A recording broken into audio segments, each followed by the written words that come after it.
अच्छा जी, अस्सलाम वालेकुम। उम्मीद।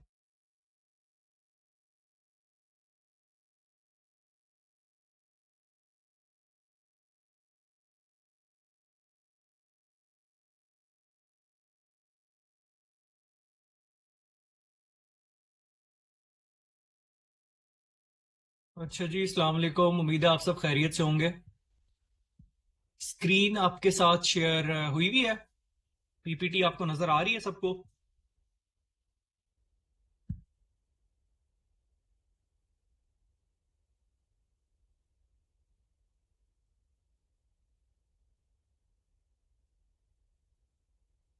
ठीक हो गया जी। अच्छा जी, आज हम चैप्टर 6 को टारगेट करेंगे। और अच्छा, public administration in Islam, Quranic guidance on good governance, concept of good governance and its application, governance structure in Islam, shura legislation, sources of Islamic law, governance under pious caliphs, letters of Hazrat Umar razi Allah ta'ala anha and Hazrat Ali razi Allah ta'ala anha. इसके अलावा responsibilities of civil servants and then finally system of accountability in Islam. अच्छा, अब अगर आप past papers का analysis करें, आज मैंने पास्ट पेपर्स यहाँ पे इंक्लूड नहीं किए, क्योंकि इसके जो है ना मैं किसी और स्लाइड में इंक्लूड कर चुका हूँ अकाउंटेबिलिटी के। और एक आध और टॉपिक हैं जो आते हैं, जो पास्ट पेपर्स में आते हैं ना। अच्छा, देखें, इस चैप्टर से जो बहुत ज्यादा चीजें पास्ट पेपर में पूछी जाती हैं, वो सबसे पहले तो सिस्टम ऑफ अकाउंटेबिलिटी इन इस्लाम है। इस पे हम अलग एक लेक्चर रख लेंगे। ठीक है। इसके अलावा जो पास्ट पेपर में क्वेश्चन पूछा जाता है, वो होता है रिस्पॉन्सिबिलिटीज ऑफ सिविल सर्वेंट से रिलेटेड। ये कोई पिछले 8 से 9 साल में 3 दफा पूछा गया है। ठीक है, तो बहुत इंपॉर्टेंट क्वेश्चन है। इसके अलावा सोर्सेज ऑफ इस्लामिक लॉ पे जो है ना वो क्वेश्चन पूछा जाता है। ये हम टॉपिक कर चुके हैं, सोर्सेज ऑफ इस्लामिक लॉ वाला। ठीक है। अच्छा, क्वेश्चन बस इन्हीं 3 टॉपिक्स के बारे में पास्ट पेपर्स में पूछे गए हैं। लेकिन अगर हम देखें तो इस चैप्टर में बहुत ज्यादा चीजें हैं। और इस चैप्टर को अगर बंदा इन डेप्थ करने बैठे तो मेरे हिसाब से ये बाकी सब चैप्टर के कंपैरिजन में सबसे ज्यादा टाइम ले सकता है। ठीक है। और अगर आप एक एक टॉपिक पे डिटेल्ड प्रिपरेशन करेंगे तो मेरे ख्याल से वो इतना फ्रूटफुल नहीं होगा, क्योंकि पास्ट पेपर में एक भी दफा सिवाय इन 3 सब टॉपिक्स के किसी पे क्वेश्चन नहीं आया। लेकिन फिर भी मैं आपकी इस तरह तैयारी करा दूंगा, जैसे आज का जो हमारा लेक्चर है उसमें हम करेंगे Quranic guidance on good governance, concept of good governance, तीसरा गवर्नेंस अंडर पायस कैलिफ्स, चौथा रिस्पॉन्सिबिलिटीज ऑफ सिविल सर्वेंट्स। अब जो हम स्लाइड्स करेंगे, हर स्लाइड जो है ना वो आपको क्या बताएगी? सबसे पहले आपके सामने एक कुरानिक वर्स रखेगी रिगार्डिंग गुड गवर्नेंस। ठीक है, तो उससे कॉन्सेप्ट ऑफ गुड गवर्नेंस और Quranic guidance of good governance वाला जो पार्ट है वो कवर हो रहा होगा। उसके बाद ये खुलफाए राशिदून के दौर से कोई ना कोई इंसिडेंट या एग्जाम्पल कोट कर रही होगी। उससे क्या होगा कि गवर्नेंस अंडर पायस कैलिफ्स का आपका जो पार्ट है वो कवर हो रहा होगा। रिस्पॉन्सिबिलिटीज ऑफ सिविल सर्वेंट्स आप किस तरह कवर करें? देखिए, सिविल सर्वेंट्स की क्या रिस्पॉन्सिबिलिटीज हैं? सिविल सर्वेंट की बेसिक रिस्पॉन्सिबिलिटी ये है कि वो गुड गवर्नेंस को इंप्लीमेंट कराए और उसे इंश्योर करे। तो जो स्लाइड्स हैं उनका जब आप जवाब दे रहे होंगे, लेट्स से क्वेश्चन आ जाए रिस्पॉन्सिबिलिटीज ऑफ सिविल सर्वेंट पे, तो जब अपना जवाब आप फ्रेम कर रहे होंगे तो वो इस तरह फ्रेम करेंगे कि उस कुरानिक वर्स को और एग्जाम्पल ऑफ सहाबा को, खुलफा राशिदून को, उनकी एग्जाम्पल को इस तरह कोट करें कि आप लगे कि responsibility of a civil servant के बारे में बात कर रहे हैं। मैं ये भी कर सकता था कि इन 4 टॉपिक्स पे 4 डिफरेंट स्लाइड्स बनाता और आपको 4 डिफरेंट लेक्चर्स दे देता। या आपको नोट्स प्रोवाइड कर देता, लेकिन उसमें मसला ये है कि आपको जो है फिर 4 अलग अलग लेक्चर्स प्रिपेयर करने होते। क्या शेयर किया है किसी ने?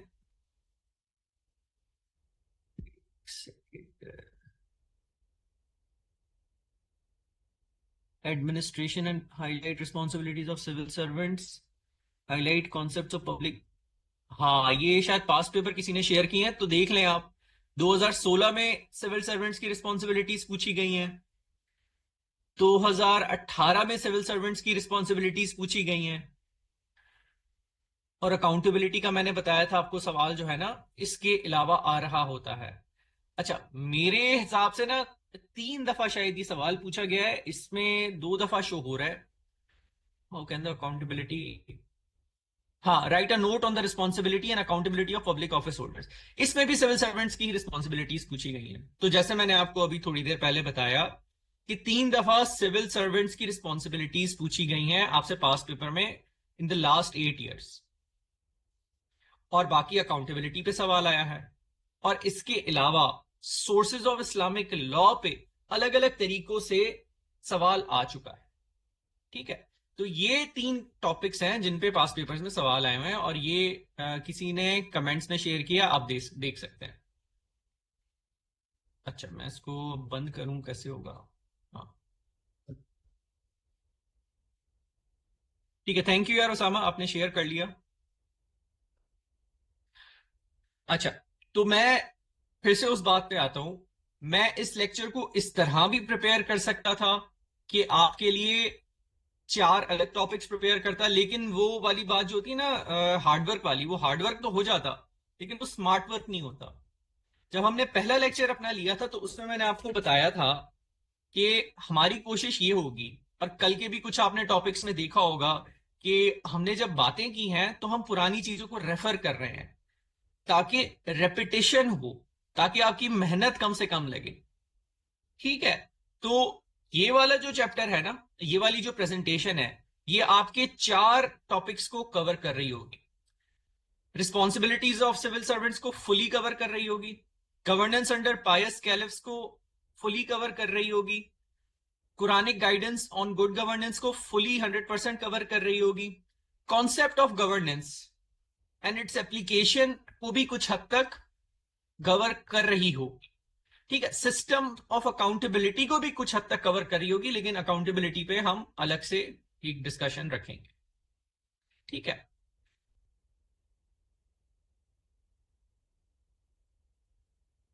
अच्छा, चलें।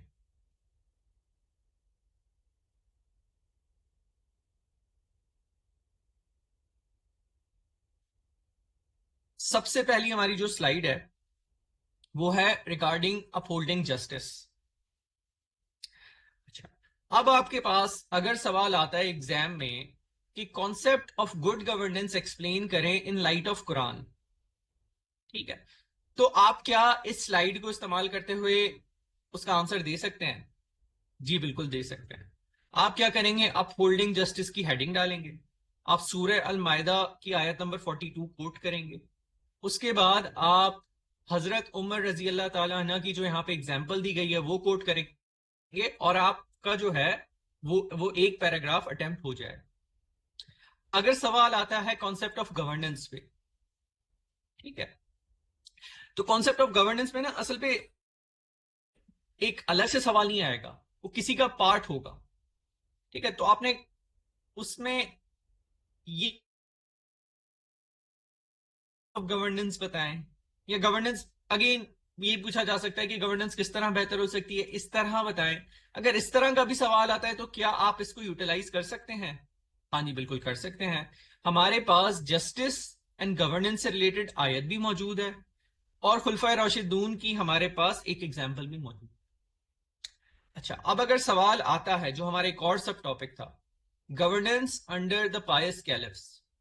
देखिए, इस्लामियात में जो है ना, वो टेक्निकलिटीज तो नहीं पूछी जाती कि किस किस किस तरह का गवर्नेंस स्ट्रक्चर था वहां पे, कितना आप उसको डेमोक्रेटिकली रिलेट कर सकते हैं, कितना आप उसको, मतलब उसमें जो है आपसे टेक्निकल, पॉलिटिकल साइंस का पेपर तो है नहीं कि आपसे टेक्निकली पूछा जाए कि भाई उनके गवर्नेंस स्ट्रक्चर को आप इवेल्युएट करें ऑन सम प्रिंसिपल्स।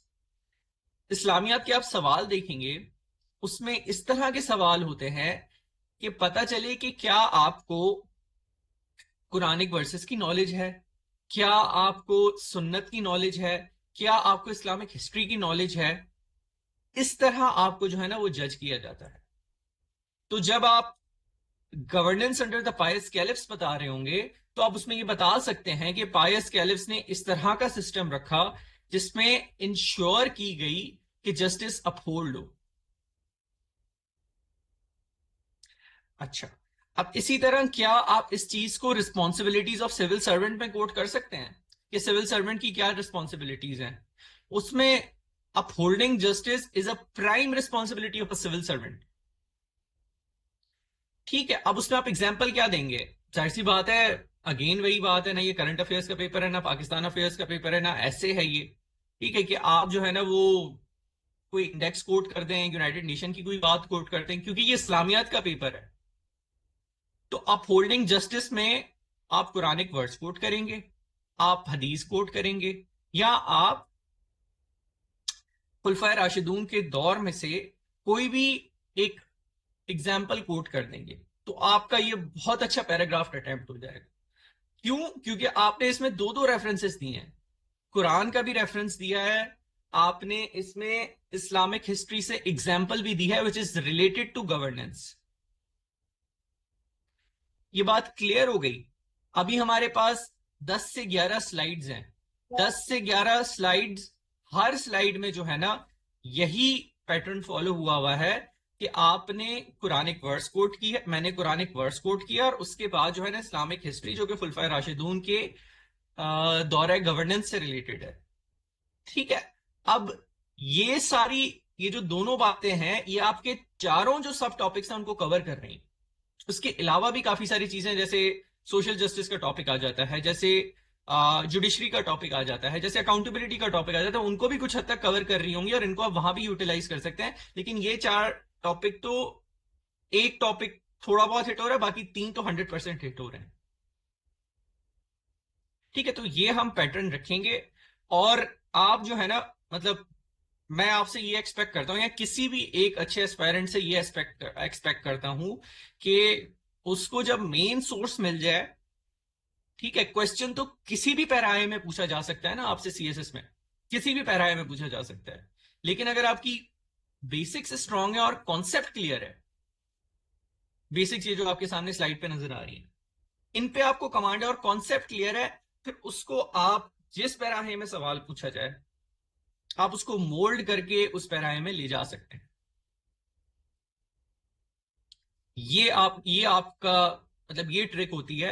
वरना देखें दूसरा ऑप्शन क्या है, दूसरा ऑप्शन ये है कि आप जो है ना वो हर सवाल हर टॉपिक पे जो है ना वो एक प्रेजेंटेशन कर लें, उस पे लंबे लंबे नोट्स लेके याद कर लें, लेकिन वो हार्ड वर्क होगा, वो स्मार्ट वर्क नहीं होगा। और बहुत मुश्किल है कि आप इतनी चीजें मेमोराइज करें और फिर एग्जाम में रिप्रोड्यूस करें। ठीक है, आई गेस ये पॉइंट क्लियर हो गया होगा। अब हम अपने लेक्चर पे चलते हैं। अच्छा, चलिए सबसे पहले हम देखते हैं अपहोल्डिंग जस्टिस। इसमें सूरह मायदा में क्या आयत कोट की हुई है? इफ यू जज between them with justice, Indeed Allah loves those who act justly. ठीक है, अच्छा एक और मैं बात बता दूं, इसकी जो शुरू की तीन चार स्लाइड्स है ना, वो मैंने ली हैं जो आपका जस्टिस जुडिशियल सिस्टम वाला चैप्टर था ना, जो प्रेजेंटेशन मैंने आपको बना के दी थी, वहां से ली हैं। और बाकी भी जो आयात है ना, उसमें शायद इसमें दो तीन आयात के अलावा कोई नई आयत नहीं है। सब वो चीजें हैं जो कि ऑलरेडी हम कवर कर चुके हैं। ठीक है, तो उसमें अगेन आपको फिर ज्यादा मेहनत नहीं करनी पड़ेगी, आपको सिर्फ वो चीजें दोबारा रिप्रोड्यूस करनी पड़ेगी। अच्छा, तो चले आयत हमने देख ली। आयत क्या है? इफ यू जज between them with justice, Indeed Allah loves those who act justly. ठीक है, तो इसमें हमें जस्टिस की तलकीन की जा रही है। क्या ये गवर्नेंस के लिए जरूरी है? बिल्कुल जरूरी है। क्या ये एक सिविल सर्वेंट की रिस्पॉन्सिबिलिटी है कि वो इंश्योर करे कि जस्टिस अपहोल्ड? बिल्कुल रिस्पॉन्सिबिलिटी है।